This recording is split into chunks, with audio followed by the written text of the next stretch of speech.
नमस्ते मेरे प्यारे दोस्तों।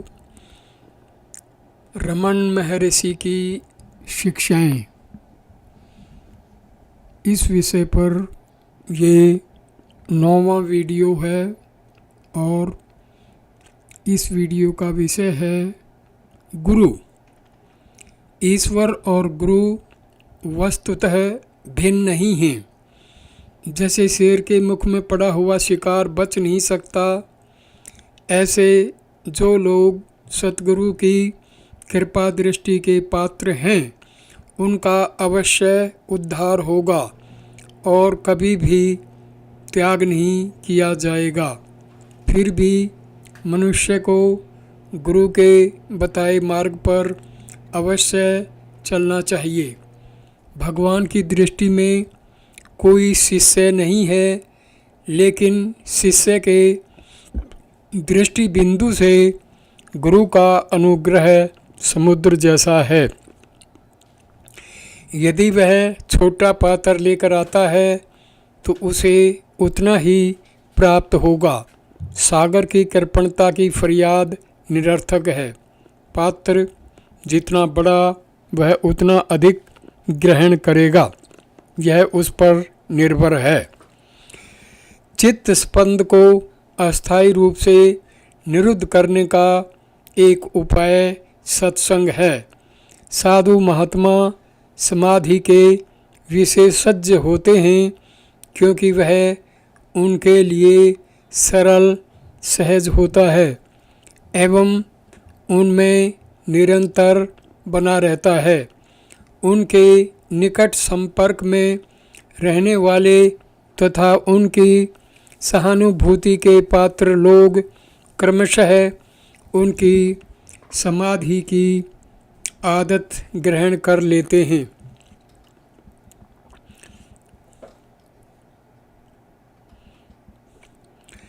प्राय आध्यात्मिक मार्गदर्शन करने वालों को गुरु कहा जाता है, किंतु श्री रमन की व्याख्या मर्यादित है। उनके मत में सच्चा गुरु वह है जिसने आत्म साक्षात्कार किया है एवं अपनी शक्ति से दूसरों को साक्षात्कार का ध्येय प्राप्त करने में सहायता कर सकता है। श्री रमन अक्सर यह कहते थे कि ईश्वर, गुरु और आत्मा एक हैं और गुरु मानव रूपधारी ईश्वर है तथा साथ ही वह प्रत्येक के हृदय में रहा हुआ आत्मा है। क्योंकि वह बाहर और भीतर भी है, उसकी शक्ति दो प्रकार से कार्य करती है। बाहर रहकर वह उपदेश देता है एवं अपने प्रभाव से भक्त के चित्त को आत्मा में शिथिल करने में सहायता करता है, तथा अंदर रहकर वह शिष्य के चित्त को भीतर की ओर खींचता है, आत्मा में लीन करता है और आखिर उसे नष्ट कर देता है। श्री रमन के उपदेश का यह मूलाधार है कि प्राय उन सब के लिए गुरु की आवश्यकता है जो आत्मनिष्ठा के लिए प्रयत्नशील हैं। आध्यात्मिक विकास के लिए जीवन की दिशा बदल देने वाला गुरु का प्रभाव बड़े महत्व का है, जिसमें कुछ विरल मनुष्य ही अपवाद रूप हैं। आत्मा का अज्ञान इतना दृढ़ मूल होता है कि साधक अपने वैयक्तिक प्रयत्न से उससे मुक्त नहीं हो सकता। श्री रमन कहते कि आत्मानुभव के लिए प्रयत्नशील साधकों के लिए गुरु आवश्यक है, लेकिन साथ साथ वे यह भी स्पष्ट करते थे कि पूरे मनोयोग से प्रयत्न करने वालों में गुरु आत्मानुभव उत्पन्न नहीं कर सकता, लेकिन यदि साधक आत्मदर्शन के लिए गंभीर प्रयत्न करता है तो गुरु की अनुग्रह शक्ति अपने आप प्रवाहित होने लगती है। यदि प्रयास न किया जाए तो गुरु असहाय है।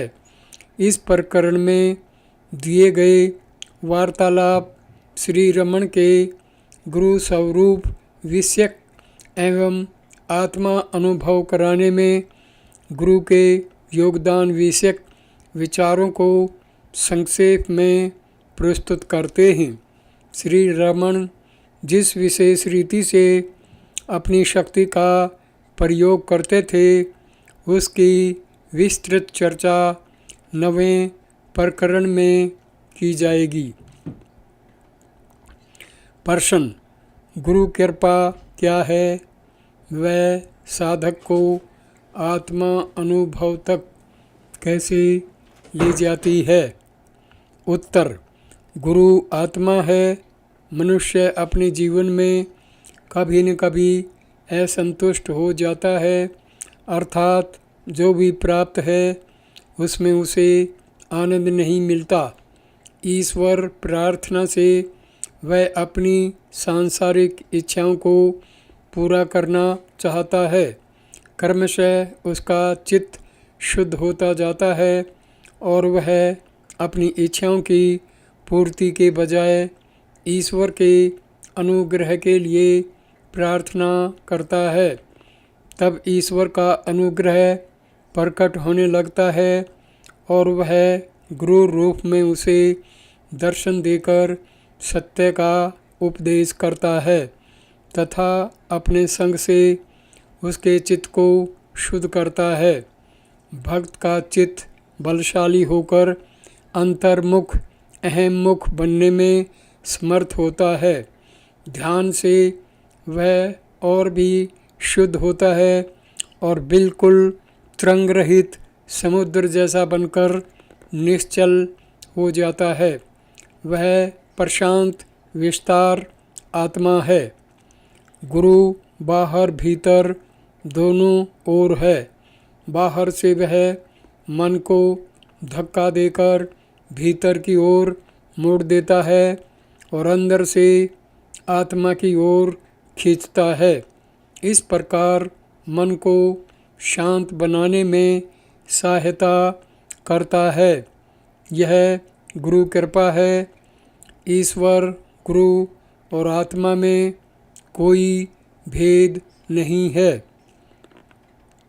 प्रश्न: थियोसॉफिकल सोसाइटी में लोग गुरुओं का मार्गदर्शन पाने के लिए ध्यान करते हैं। उत्तर: गुरु भीतर है, वह सिर्फ बाहर है। ऐसे भ्रमपूर्ण विचार को हटाने के लिए ध्यान किया जाता है। यदि वह कोई अपरिचित पुरुष है जिसकी आप राह देख रहे हैं तो वह अदृश्य भी हो जाएगा। ऐसे नश्वर पुरुष से क्या लाभ है? लेकिन जब तक आप सोचते हैं कि आप अलग हैं, अर्थात एक शरीर हैं, तब तक बाहरी गुरु भी आवश्यक है और वह भी आपको शरीर वाला ही दिखेगा। जब अपने आप का शरीर के साथ गलत तादात्म्य समाप्त हो जाएगा तब गुरु आत्मा से भिन्न नहीं दिखेगा। प्रश्न: गुरु हमें दीक्षा द्वारा आत्मा को जानने में सहायता करता है। उत्तर: क्या गुरु आपका हाथ पकड़कर आपके कान में कुछ कहता है? आप स्वयं जैसे हैं वैसे ही वह भी है, ऐसी आप कल्पना करते हैं। क्योंकि आप स्वयं को सशरीर मानते हैं, आप गुरु को भी सशरीर ही मानेंगे और वह आपके साथ कुछ ठोस प्रक्रिया करेगा ऐसी अपेक्षा भी रखेंगे। लेकिन उसका कार्य भीतर आत्मा की गहराई में है। प्रश्न, गुरु कैसे प्राप्त होता है? उत्तर, ईश्वर सर्वव्यापक है। वह अपनी अनुग्रह शक्ति से प्रेमी भक्त पर दया करता है एवं भक्त के विकास के अनुरूप अपने आप को प्रकट करता है। भक्त स्वयं को मनुष्य मानता है और दो भौतिक शरीरों में जैसा संबंध होता है ऐसे संबंध की अपेक्षा रखता है, लेकिन गुरु स्वयं ईश्वर है, देहधारी आत्मा है। वह भीतर कार्य करता है, मनुष्य को अपने व्यवहार की गलतियों को देखने में मदद करता है तथा सच्ची राह पर चलने में उसका मार्गदर्शन करता है, जब तक वह अपने भीतर आत्मा को जान नहीं लेता। प्रश्न, सद्गुरु के लक्षण क्या हैं? उत्तर, आत्मा में शिथिर निष्ठा, सबके प्रति समदृष्टि, सब देश काल तथा परिस्थितियों में अकंप्य धैर्य। प्रश्न, विभिन्न आध्यात्मिक मार्गों का उपदेश करने वाले बहुत गुरु हैं, इनमें से साधक किसे गुरु माने? उत्तर, जिसके सानिध्य में शांति का अनुभव हो उसे गुरु मानना चाहिए। उत्तर, क्या हमें उसके उपदेश का भी विचार नहीं करना चाहिए? उत्तर, जो किसी जिज्ञासु को यह या वह करने का उपदेश करे वह सच्चा गुरु नहीं है। साधक अपने कर्मों के कारण पहले ही क्लेश का अनुभव कर रहा है, वह शांति और विश्राम चाहता है। दूसरे शब्दों में वह अपने कर्मों का विराम अंत चाहता है। यदि कोई गुरु उसे अपने वर्तमान कार्यों से अधिक या उनके स्थान में दूसरा कुछ करने को कहे तो क्या वह उसकी सहायता कर सकता है? कर्म सृष्टि है, कर्म अपने सहज आनंद का विनाश है।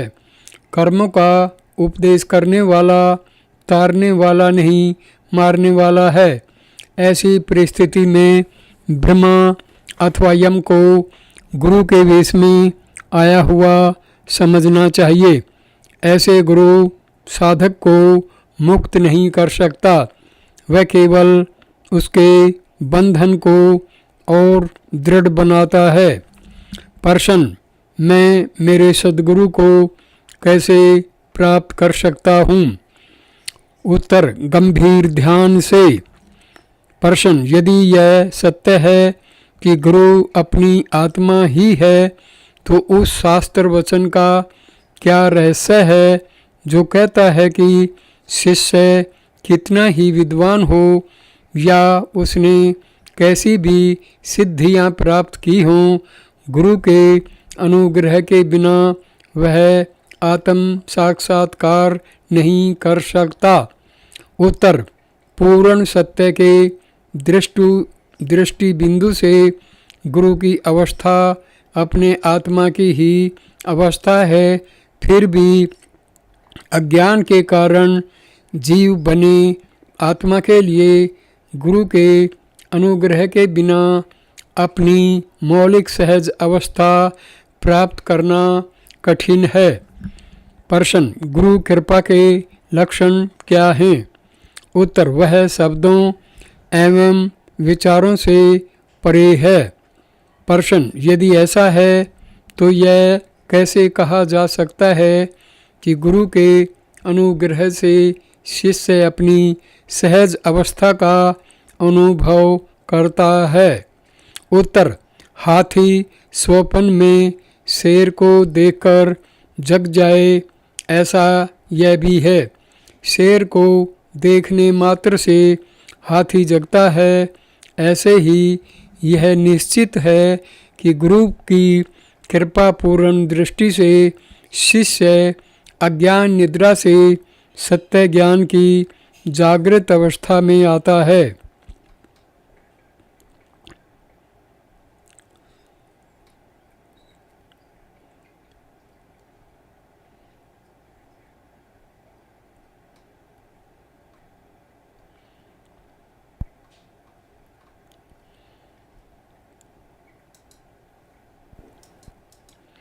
प्रश्न, यह कहने का क्या अभिप्राय है कि गुरु स्वरूप से पर ब्रह्म हैं? उत्तर, जीव शुरू में ईश्वर अथवा परम सत्य को पाने की इच्छा से भक्ति करता है। जब उसकी भक्ति परिपक्व होती है तब ईश्वर, जो कि जीव का साक्षी एवं वास्तविक स्वरूप है, प्रकट होता है।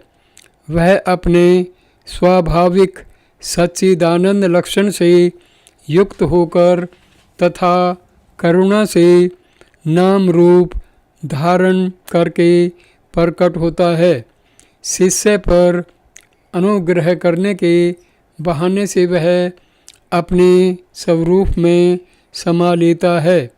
इस सिद्धांत के अनुसार गुरु पर ब्रह्म या ईश्वर कहा जाता है।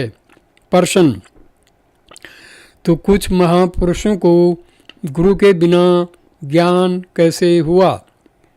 उत्तर, कुछ परिपक्व पुरुषों के लिए ईश्वर निराकार ज्ञान में प्रकाश के रूप में स्वयं को प्रकट करता है तथा सत्य की चेतना प्रदान करता है।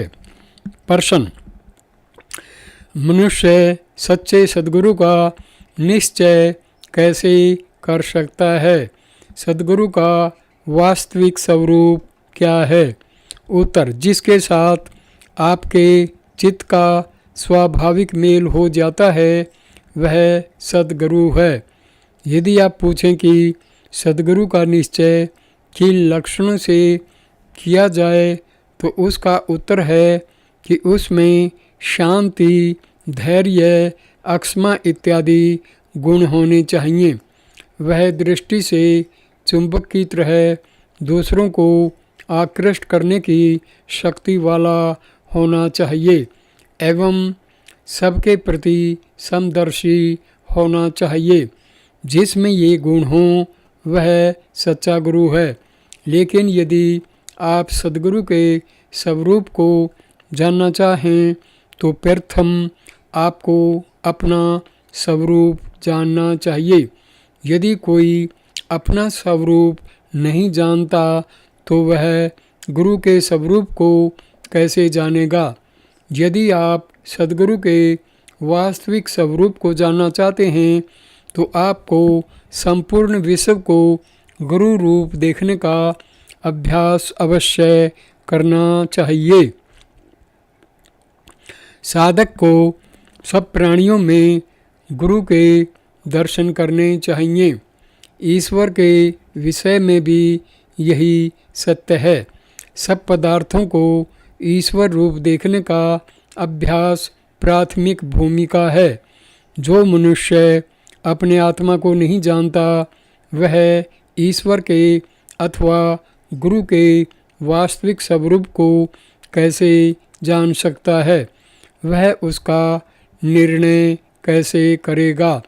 अतः पहले अपने स्वरूप को जानिए। इसे जानने के लिए भी गुरु की आवश्यकता नहीं है। उत्तर, हाँ, यह सत्य है। जगत में कई महात्मा हैं जिसके साथ आपका मन सहज भाव से जुड़ जाए उसे अपना गुरु मानिए। जिसमें आपकी श्रद्धा हो वह आपका गुरु है। प्रश्न, मोक्ष प्राप्ति के लिए गुरु कृपा का मर्म क्या है? उत्तर, मोक्ष आपसे बाहर कहीं नहीं है, आपके भीतर है। यदि मनुष्य में मोक्ष की सच्ची अभिप्सा हो तो आंतरिक गुरु से अंदर की ओर खींचता है और बाह्य गुरु उसे आत्मा की ओर मोड़ता है। यह गुरु के अनुग्रह का मर्म है। प्रश्न, कुछ लोग प्रचार करते हैं कि आपके मतानुसार गुरु की आवश्यकता नहीं है। कुछ अन्य लोग इससे ठीक उल्टी बात कहते हैं। इस विषय में महर्षि का क्या कहना है? उत्तर, मैंने कभी नहीं कहा कि गुरु की आवश्यकता नहीं है। प्रश्न, श्री अरविंद तथा कुछ अन्य लोग आपका कोई गुरु नहीं था ऐसा कहते हैं। उत्तर, यह आप गुरु किसे कहते हैं उस पर निर्भर है। गुरु मनुष्य रूप में ही हो यह जरूरी नहीं। दत्तात्रेय जी के 24 गुरु थे, जिनमें पृथ्वी, वायु, जल इत्यादि 5 महाभूत भी शामिल हैं। विश्व का प्रत्येक पदार्थ उनका गुरु था। गुरु अनिवार्य है। उपनिषद कहते हैं कि मनुष्य से तथा इंद्रियों से दिखने वाले दृश्यों के जंगल से मनुष्य को गुरु के बिना और कोई निकाल नहीं सकता। गुरु अवश्य होना चाहिए। प्रश्न, मेरा मतलब है मानव गुरु, महर्षि का मनुष्य गुरु नहीं था। उत्तर, किसी एक या दूसरे समय हो सकता है, लेकिन क्या मैंने अरुणाचल की स्तुतियाँ नहीं गाई? गुरु क्या है? गुरु ईश्वर या आत्मा है। शुरू में मनुष्य इच्छा पूर्ति के लिए ईश्वर से प्रार्थना करता है। समय आने पर भौतिक इच्छाओं की पूर्ति के लिए स्वयं ईश्वर के लिए प्रार्थना करता है। तब ईश्वर उसके समक्ष एक या दूसरे रूप में प्रकट होता है, चाहे वह मनुष्य हो या कुछ और, एवं उसे स्वयं के प्रति आने के लिए मार्गदर्शन करता है। प्रार्थना का ऐसा फल होता है वह साधक की आवश्यकता अनुसार होता है। उत्तर, प्रश्न, एक गुरु में श्रद्धा रखकर मनुष्य दूसरों का आदर कर सकता है? उत्तर, गुरु एक है, वह भौतिक नहीं है। जब तक दुर्बलता है, समर्थ का सहारा आवश्यक है। प्रश्न, जो कृष्ण मूर्ति कहते हैं गुरु की आवश्यकता नहीं है। उत्तर, उन्होंने यह कैसे जाना? मनुष्य साक्षात्कार के पश्चात ऐसा कह सकता है, पहले नहीं। प्रश्न, भगवान हमें सत्य का साक्षात करने में मदद करेंगे? उत्तर, हमेशा, सहायता हमेशा मौजूद है। प्रश्न, तब तो प्रश्न आवश्यक है। मुझे हमेशा मौजूद सहायता का अनुभव नहीं होता। उत्तर, आत्म समर्पण कीजिए और आपको उसका अनुभव होगा। प्रश्न, मैं हमेशा आपके चरणों में हूँ।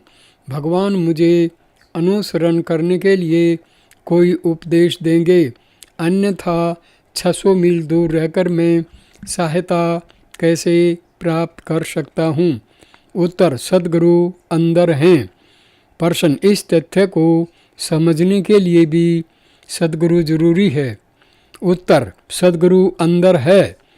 प्रश्न, मैं देख सकूं ऐसा सद्गुरु मुझे चाहिए।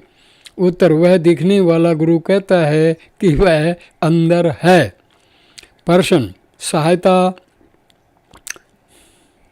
सफलता सद्गुरु के अनुग्रह पर निर्भर नहीं है? उत्तर, हाँ है। आपका अभ्यास क्या ऐसे अनुग्रह के कारण नहीं है? साधना या अभ्यास के परिणाम स्वरूप फल अपने आप प्रकट होते हैं। कैवल्य नवनीत का एक श्लोक कहता है, हे गुरु, आप हमेशा मेरे साथ थे और जन्म जन्मांतर में मेरी प्रगति को देख रहे थे। एवं मेरा मार्ग निश्चित करते थे।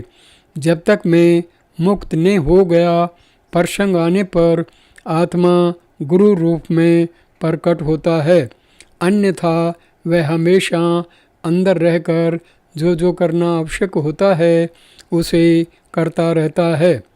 प्रश्न: शिरडी वाले साईं बाबा के कुछ भक्त उनके चित्तर की पूजा करते हैं। वे कहते हैं कि वह चित्तर उनका गुरु है। यह कैसे हो सकता है? वे ईश्वर मानकर चित्तर की पूजा करें तब तक ठीक है, लेकिन उसे अपना गुरु मानने से क्या लाभ हो सकता है? उत्तर: उससे चित्त एकाग्र होता है।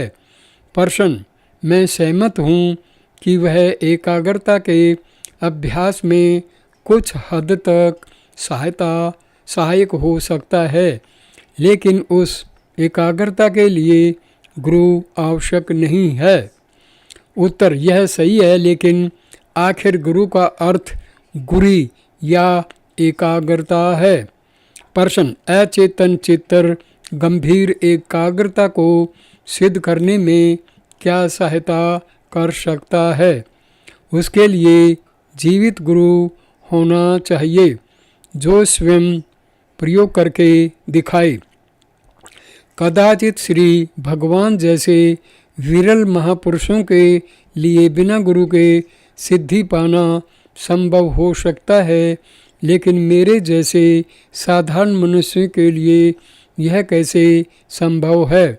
उत्तर: यह ठीक है, फिर भी अचेतन चित्त की पूजा से कुछ हद तक चित्त एकाग्र होता है। वह एकाग्रता अन्वेषण करके अपने आत्मा को जाने बिना शिथिल नहीं होगी। उस अन्वेषण के लिए गुरु की सहायता आवश्यक है। प्रश्न: कहा जाता है कि गुरु अपनी शक्ति का संचार शिष्य में करके उसे आत्मज्ञान करा सकता है। क्या यह सच है? उत्तर: हाँ, गुरु आत्म साक्षात्कार कराता नहीं, उसके मार्ग में रहे हुए अवरोध हटाता है। आत्मा तो नित्य साक्षात है। प्रश्न: आत्म साक्षात्कार के लिए गुरु अनिवार्य नहीं है? उत्तर: जब तक आप आत्म साक्षात करना चाहते हैं, गुरु आवश्यक है। गुरु आत्मा है। गुरु को सच्चा आत्मा एवं स्वयं को जीव मानिए। इस द्वैत भाव का नाश अज्ञान नाश है। जब तक आप में द्वैत भाव है, गुरु आवश्यक है, क्योंकि आप स्वयं को शरीर से एक रूप मानते हैं। आप सोचते हैं कि गुरु भी एक शरीर है, लेकिन आप शरीर नहीं हैं, न ही गुरु शरीर है। आप आत्मा हैं और गुरु भी आत्मा है।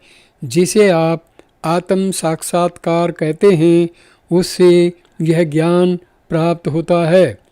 प्रश्न: साधक यह कैसे जाने कि अमुक व्यक्ति गुरु होने योग्य है? उत्तर: उनके सानिध्य में चित्त की शांति के अनुभव से और उनके प्रति आपके मन में पूज्य भाव के अनुभव से। प्रश्न: यदि पूर्ण श्रद्धा वाले शिष्य को यह पता चले कि गुरु अयोग्य है, तो उस शिष्य का क्या होगा? उत्तर: प्रत्येक की गति उसकी योग्यता अनुसार होगी। प्रश्न: मुझे गुरु कृपा प्राप्त होगी? उत्तर: गुरु कृपा हमेशा मौजूद है। प्रश्न: लेकिन मुझे उसका अनुभव नहीं होता। उत्तर: आत्म समर्पण से मनुष्य को गुरु कृपा का अनुभव होता है। प्रश्न: मैंने हृदय तथा आत्मा समर्पित कर दिए हैं। मैं अपने हृदय को खूब जानता हूँ, फिर भी गुरु कृपा का अनुभव नहीं होता। उत्तर: यदि आपने आत्म समर्पण किया होता तो प्रसन्न नहीं होते। प्रश्न: मैंने समर्पण किया है, फिर भी प्रसन्न होते हैं। उत्तर: अनुग्रह नित्य है। आपका अभिप्राय बदलता रहता है। दोष और किस जगह हो सकता है? प्रश्न: किसी के एक से अधिक आध्यात्मिक गुरु हो सकते हैं। उत्तर: गुरु कौन है? आखिर वह आत्मा है। चित्त की एकता के अनुसार आत्मा बाहरी गुरु के रूप में प्रकट होता है। प्राचीन समय के प्रसिद्ध संत दत्तात्रेय कहते थे कि उनके 24 से अधिक गुरु थे। जिससे कुछ भी सीखा जाए वह गुरु है। कभी कभी अचेतन पदार्थ भी गुरु हो सकते हैं, जैसे दत्तात्रेय के उदाहरण से स्पष्ट है। ईश्वर, गुरु और आत्मा एक हैं।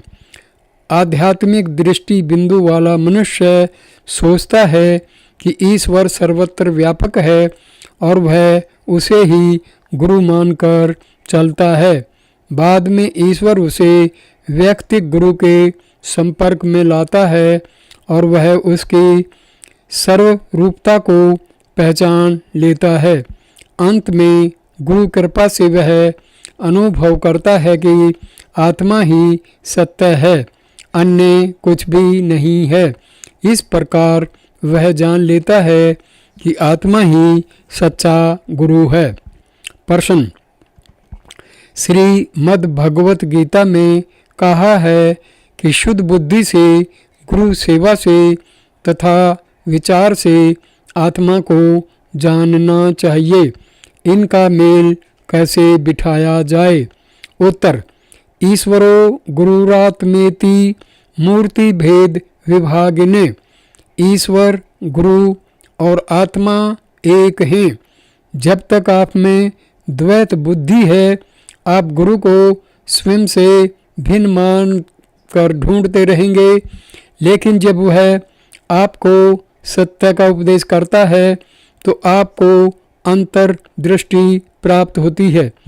जो जीव को अहम मुख बनाकर आत्मा का परम ज्ञान देता है वही सद्गुरु है, जिसकी ऋषि मुनियों ने ईश्वर रूप कहकर स्तुति की है और जो वस्तुतः आत्मा है उससे लिपट जाइए। गुरु के पास जाकर श्रद्धा से उनकी सेवा करके मनुष्य को उनकी कृपा से अपने जन्म तथा अन्य दुखों का कारण जानना चाहिए। तब यह जान करके कि ये सब आत्मा से चित्त होने की वजह से उत्पन्न हुए हैं, दृढ़तापूर्वक आत्मनिष्ठ होकर रहना श्रेष्ठ है। जो लोग श्रद्धा से दृढ़तापूर्वक मोक्ष मार्ग का अनुसरण करते हैं वे कभी कभी विस्मृति या अन्य किसी कारण से वैदिक सत्य से चित्त हो जाते हैं। उन्हें जानना चाहिए कि उनको गुरु के वचनों से विरुद्ध कभी भी नहीं जाना चाहिए। ऋषियों के वचन से यह जाना गया है कि यदि मनुष्य ईश्वर का अपराध करता है तो गुरु उसे दोष से मुक्त करता है, लेकिन गुरु के प्रति किए गए अपराध से स्वयं ईश्वर भी मुक्त नहीं करता। उस मनुष्य के लिए कोई दुख नहीं रहेगा और वह जगत में पुरोहित इंद्र की तरह रहेगा, जो हृदय के पूर्ण प्रेम से गुरु की कृपा दृष्टि में पूरी श्रद्धा रखता है। सभी लोग जिसकी कामना करते हैं वह शांति किसी के द्वारा किसी भी तरह किसी भी देश या काल में प्राप्त नहीं हो सकती, जब तक मनुष्य सद्गुरु की कृपा से मन की निश्चलता प्राप्त नहीं करता। इसलिए हमेशा एकाग्रता पूर्वक अनुग्रह पाने की साधना में लगे रहिए। प्रश्न: भगवान के कुछ भक्त ऐसे हैं जिन्हें भगवान का अनुग्रह प्राप्त हुआ और जिन्होंने विशेष तकलीफ के बिना ही सिद्धि प्राप्त कर ली है। मैं भी उसी अनुग्रह की कामना रखती हूँ। स्त्री होने के कारण और यहाँ से बहुत दूर रहने के कारण मैं इच्छानुसार बार बार श्री भगवान के पावन सानिध्य में नहीं रह सकती। संभवतः मैं वापस नहीं आ सकूंगी। मैं भगवान के अनुग्रह की प्रार्थना करती हूँ। जब मैं मेरे स्थान में वापस चली जाऊँ तो मैं निरंतर भगवान का स्मरण करना चाहती हूँ। कृपा करके भगवान मेरी प्रार्थना स्वीकार करें। उत्तर: आप कहाँ जा रही हैं? आप कहीं भी नहीं जा रही। यह मान भी लिया जाए कि आप शरीर हैं तो भी क्या आपका शरीर लखनऊ से तिरुवन्नामलाई चलकर आया है? आप कार में बैठी रहती हैं और एक या दूसरा यान चलता है। इस प्रकार आखिर आप यहाँ आई हैं। सत्य यह है कि आप शरीर नहीं हैं। आत्मा गतिशील नहीं है, जगत उसमें गति करता है। आप केवल जो हैं वही हैं। आप में कोई परिवर्तन नहीं है। इसलिए देखने में जो यहाँ से प्रस्थान जैसा लगता है, उसके बाद भी आप यहाँ वहाँ तथा सर्वत्र हैं। दृश्य बदलते हैं, दृष्टा नहीं। और जहाँ तक अनुग्रह का सवाल है, वह आपके अंदर है। यदि वह बाहर होता तो निरर्थक होता। अनुग्रह आत्मा है। आप कभी भी उसकी प्रभाव मर्यादा से बाहर नहीं हैं। अनुग्रह नित्य है। प्रश्न: मेरा मतलब है कि जब मैं आपके स्वरूप का स्मरण करूं, तब मेरे मन को बल मिलना चाहिए एवं आपकी ओर से भी प्रत्युत्तर मिलना चाहिए। मुझे मेरे व्यक्तिगत प्रयत्न पर नहीं छोड़ देना चाहिए, जो बहुत दुर्बल है।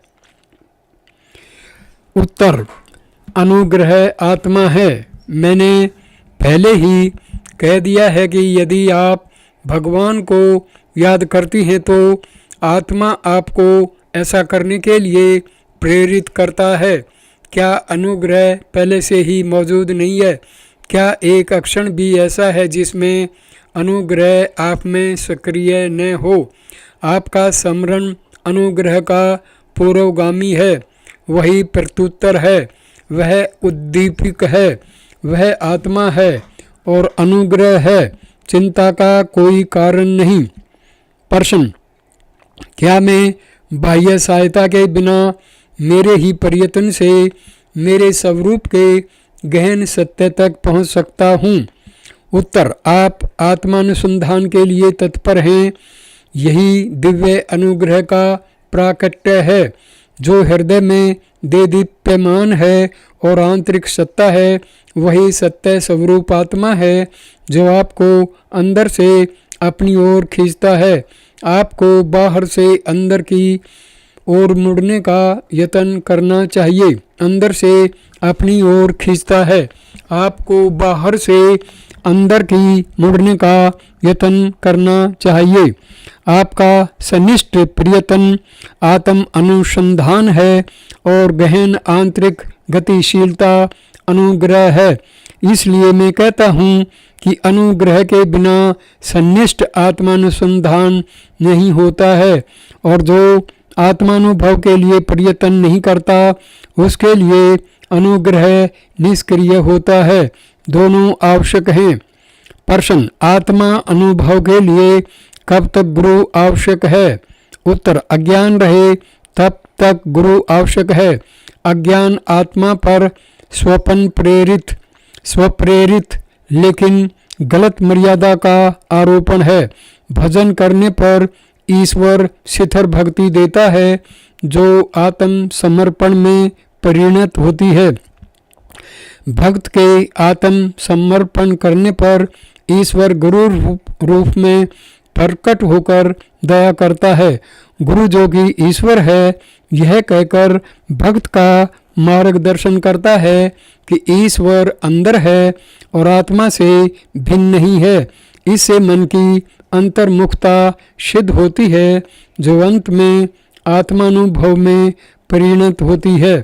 प्रश्न, यदि अनुग्रह का इतना महत्व है तो वैयक्तिक प्रयत्न का क्या कार्य है? उत्तर, साक्षात्कार की अवस्था प्राप्त होने तक प्रयत्न आवश्यक है। उसके पश्चात भी आत्मा का अनायास स्वयं स्फूर्त अनुभव निरंतर स्पष्ट रूप से होना चाहिए, अन्यथा आनंद पूर्ण नहीं होगा।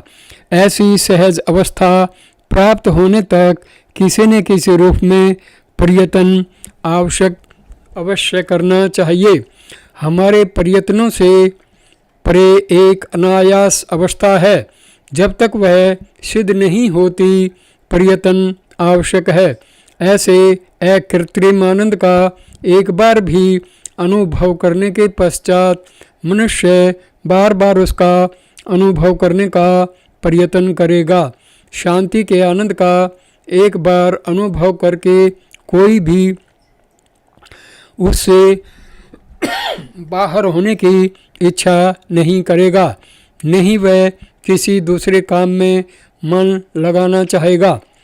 प्रश्न, ईश्वर का अनुग्रह साक्षात्कार के लिए आवश्यक है या मनुष्य अपने व्यक्तिगत प्रामाणिक प्रयत्न से उस अवस्था तक पहुंच सकता है जहां से जन्म मरण रूप संसार में वापस आना नहीं होता? उत्तर, साक्षात्कार के लिए ईश्वर का अनुग्रह अनिवार्य रूप से जरूरी है। अनुग्रह मनुष्य को ईश्वर साक्षात्कार तक ले जाता है, लेकिन ऐसा दैवी अनुग्रह वही प्राप्त कर सकता है जो सच्चा भक्त या योगी हो। वह उन्हीं को प्राप्त होता है जो निरंतर सावधानी और सन्निष्ठा से मुक्ति मार्ग पर चलते हैं। प्रश्न, क्या दूरी का असर अनुग्रह पर पड़ता है? उत्तर, देश काल हमारे भीतर हैं। आप हमेशा अपने आत्मा में हैं, उस पर देश काल कैसे असर कर सकता है? प्रश्न, रेडियो से नज़दीक वाले लोग जल्दी सुन लेते हैं। आप हिंदू हैं, हम अमेरिकन, क्या इससे कुछ फर्क पड़ता है? उत्तर, नहीं। प्रश्न, कुछ लोग दूसरों के विचार भी पढ़ लेते हैं। उत्तर, उससे सिद्ध होता है कि सब एक हैं। प्रश्न, क्या भगवान को हम पर दया आती है? वे हम पर अनुग्रह करेंगे? उत्तर, आप कंठ तक जल में निमग्न हैं और पानी के लिए चिल्लाते हैं। यह ऐसा कहने के बराबर है कि पानी में निमग्न मनुष्य प्यासा है, या पानी में मछली प्यासी है, या पानी स्वयं प्यासा है। अनुग्रह हमेशा मौजूद है। गुरु के अनुग्रह के बिना न वैराग्य होता है, न सत्य का साक्षात्कार, न ही आत्मनिष्ठा होती है। लेकिन अभ्यास भी आवश्यक है। वह दुष्ट बैल को हरी घास दिखाकर अपने अहाते में रहने के लिए शिक्षित करने जैसा तथा उसे भटकने से रोकने जैसा है। प्रश्न, मैंने अभी अभी तमिल गीत पढ़ा जिसमें लेखक विलाप करता है कि उसमें अपनी माँ को पकड़े रहने वाले बंदर के बच्चे जैसी दृढ़ता नहीं है। वह तो बिल्ली के बच्चे जैसा है जिसे उसकी माँ गले में पकड़कर इधर उधर घूमती है। वह भगवान से प्रार्थना करता है कि वे ही उसे संभालें। मेरा हाल भी ठीक उसके जैसा है। भगवान, आपको मुझ पर दया करनी चाहिए। मुझे गले में पकड़कर घुमाइए ताकि मैं कहीं गिरकर चोट न पाऊं। उत्तर, यह असंभव है।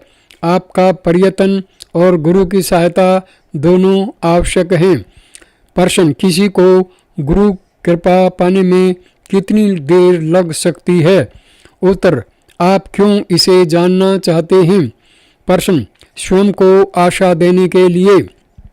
उत्तर, ऐसी आशा रखना भी विघन रूप है। आत्मा हमेशा मौजूद है, उससे भिन्न और कुछ नहीं। आत्मा बने रहिए, जो आशाएं एवं संदेह मिट जाएंगे। अनुग्रह आदि मध्य और अंत है। आत्मा अनुग्रह है। आत्मा का शरीर के साथ तादात्म्य में किया जाता है। अतः गुरु को शरीर माना जाता है, लेकिन गुरु की दृष्टि में गुरु केवल आत्मा है और आत्मा एक अद्वितीय है। गुरु आपको कहता है कि केवल आत्मा का अस्तित्व है, तो क्या आत्मा आपका गुरु नहीं हुआ? अनुग्रह और कहाँ से आएगा? वह केवल आत्मा से आता है। आत्मा का प्रकट होना अनुग्रह का प्रकट होना है और इससे उल्टा भी सत्य है। गलत दृष्टिकोण के कारण ये सारे संदेह उत्पन्न होते हैं तथा परिणाम स्वरूप अपने स्वरूप के बाहर से वस्तुओं के आने की अपेक्षा की जाती है। आत्मा के बाहर कुछ भी नहीं है। इस वीडियो को मैं यहीं पर विराम देता हूँ। अगला 10वां वीडियो हम शुरू करेंगे प्रकरण 9 मौन और सत्संग से। वीडियो देखने के लिए धन्यवाद मेरे दोस्तों। नमस्ते, नमस्कार।